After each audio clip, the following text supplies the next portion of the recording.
নমস্কার, আমি doctor Rajiv Bhattacharya, consultant medical oncologist, Peerless hospital, Kolkata. অনেক পেশেন্ট এবং পেশেন্টের বাড়ির লোক আমার কাছে এসে এই প্রশ্নটি করেন যে ডাক্তারবাবু, আমার ক্যান্সারের চিকিৎসা চলছে, আমার কি চিনি খাওয়া উচিত? আমি তখন বলি যে আপনার কি ডায়াবেটিস আছে? তারা বলেন না, নেই।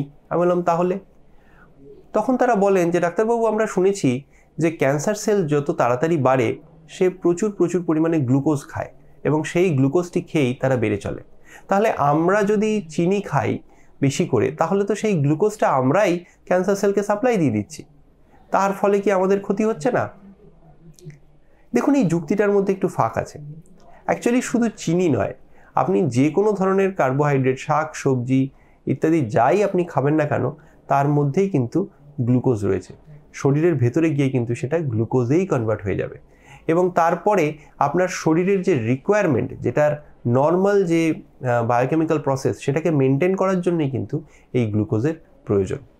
ক্যান্সার সেলের মধ্যেও কিন্তু গ্লুকোজ ঢুকবে, সেটাও সত্যি, কিন্তু তার মানে এই নয় যে আপনার একটা মিষ্টি খেলে সাথে সাথে ক্যান্সার ডবল বা তিনগুণ হয়ে যাবে। তার ফলে আপনারা সবসময় মনে রাখবেন যে যদি ডায়াবেটিস থাকে তাহলে ডেফিনেটলি ওষুধ খেতে হবে, সেই সাথে ডায়েট কন্ট্রোল করতে হবে, করে নিজের রক্তে সুগারের মাত্রাটা একটা জায়গায় লেভেলে মেনটেন করতে হবে। যাদের ডায়াবেটিস নেই তাদের ক্ষেত্রে একবার দুবার যে কোনো ধরনের মিষ্টি খাওয়া চলতেই পারে।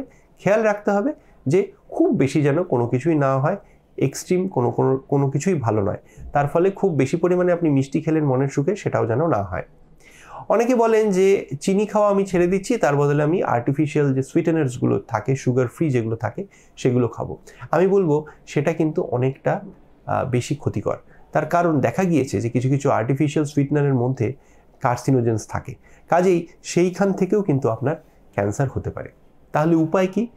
উপায় হচ্ছে সবথেকে গুরুত্বপূর্ণ যে আপনারা ন্যাচারাল সুগার সোর্স নিতে পারেন। মিষ্টি করার জন্য যে ন্যাচারাল সোর্সগুলি আছে, যেমন মধু, যেমন গুড়, এইগুলি আপনারা ইউজ করুন নর্মাল চিনির বদলে, এবং যতটা সম্ভব সুগার আপনারা অ্যাভয়েড করুন।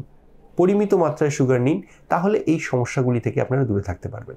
এবং 2 নম্বর, যে ব্লাডে সুগার কন্ট্রোল শুধুমাত্র ডায়েট দিয়েই নয়, এক্সারসাইজ দিয়েও কিন্তু করা যেতে পারে।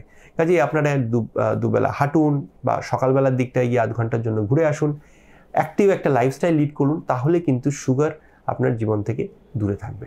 আজকে এই পর্যন্তই, ধন্যবাদ।